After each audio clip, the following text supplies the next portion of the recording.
మోకాళ్ళ నొప్పులు విపరీతమైన పెయిన్ వేదన అనుభవిస్తున్న వాళ్ళందరూ చాలా వరకు పెయిన్ కిల్లర్స్ వాడతారు. ఆ పెయిన్ కిల్లర్స్ తర్వాత వచ్చే సైడ్ ఎఫెక్ట్స్ మనందరికీ తెలిసిందే. ఇది కాదు అనుకుంటే తర్వాత నీ రీప్లేస్మెంట్కి వెళ్తారు.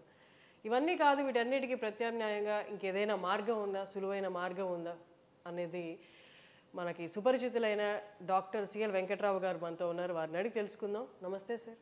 నమస్తే సార్, మోకాళ్ళ నొప్పులు చిన్నపిల్లల్లో కూడా కనిపిస్తున్నాయి. 30 ఏళ్ళు 25 ఏళ్ళు దాటిన వాళ్ళలో కూడా. అంటే పెయిన్ కిల్లర్స్ అనేది, నీ రీప్లేస్మెంట్ అనేది ఇవన్నీ ఎక్స్ట్రీమ్ స్టెప్స్.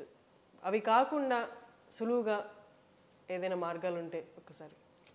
కొన్ని సహజ సిద్ధమైన పదార్థాల నుంచి తయారు చేసిన ట్యాబ్లెట్లు లీ ఫార్మా కంపెనీ వాళ్ళు మనకు మార్కెట్లోకి అందుబాటులోకి తీసుకొచ్చారు.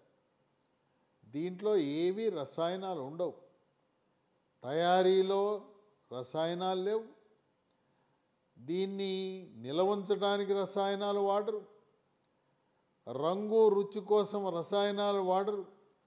పూర్తిగా రసాయన రహిత మందు లాంటిది ఇది. స్మూత్ వాక్ ట్యాబ్లెట్ పేరు చూసారా? స్మూత్ వాక్ అని పెట్టారు.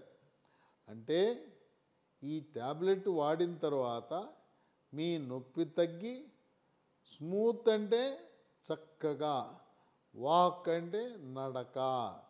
ఈ ట్యాబ్లెట్ వాడిన తర్వాత చక్కగా నడవగలిగే అవకాశం ఉన్నదని స్మూత్ వాక్ అనే పేరు పెట్టారు.